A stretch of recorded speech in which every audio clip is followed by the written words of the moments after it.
Pranam Sadguru. My name is Kapil Dev Behel. Okay. In our quest for a better life, growth and quality of life, human beings are depleting natural resources. We hear of younger generation blaming this generation for dwindling the planet of ecology, environment.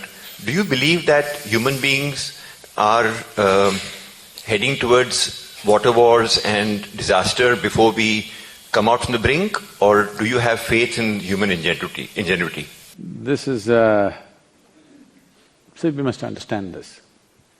We are talking about all kinds of things. Right now, they're negotiating hard in Paris, where India and the other countries, which are called as the basic countries, which essentially, this is an idea that we've been talking about for the last 20 years. I've been speaking about this at various forums, saying that let's talk per capita division of consumption and carbon footprint. If we do that, in India we hardly have a footprint because most people are living in shacks, they're not consuming really anything, they're not leaving a carbon footprint. If the man disappears tomorrow, he's not left a footprint, all right? But they want a different kind of thing. This is a deal which has to be hard negotiated, that's happening. Leaving this aside, what you're trying to ultimately do is to curtail human aspiration. You will not succeed, believe me. There are people I know in California homes, earlier they were driving Prius, now they're all into Tesla, but in their garage they got 2 Ferraris or they got a big SUV, okay?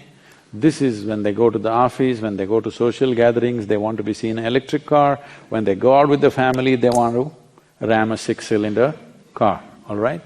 So I'm saying you cannot curtail human aspirations. The best thing is to curtail human populations. At the beginning of 20th century, we were 1.6 billion people. Today we are 7.2 billion people. In India, in 1947, we were 33 million people. Today we are 1.2 or 1.25 billion people. So, 3 times, 4 times we've multiplied. We are nice, but we're too many. We need to understand this. There is only that much human life that the planet can sustain.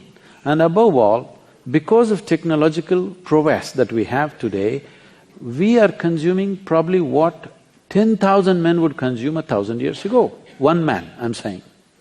One human being is consuming what 10,000 human beings would consume 1,000 years ago. So when this is the case, the simplest thing is we must project or plan for a less population in the future.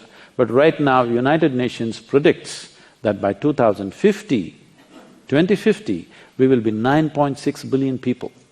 By 2075, we'll be 12.1 billion people. I want you to just imagine your life on this planet. You and me may not be here, but if this projection becomes a reality, our children and their children do what you want, they cannot live well.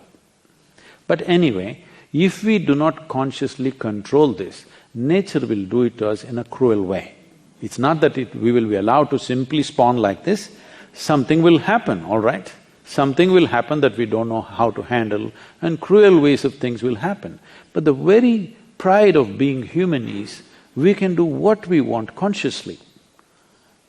It is something we need to take up, every world leader has to take this up. The leadership on the planet, in this Paris meetings of going on talking about how much will you consume, how much will I consume, what do you have to do, why don't we say by 2050, we will be 4 billion, not 9.6 billion, why not?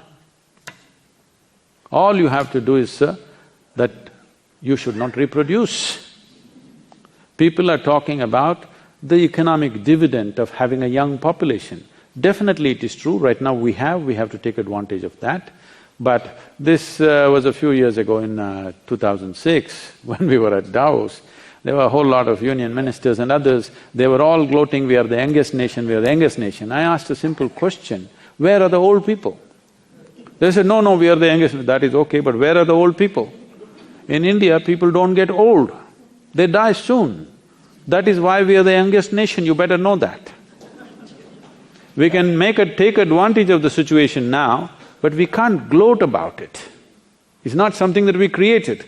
It is something that's unfortunately happened to us, because in 1947, the average life expectancy of an Indian was 28 years.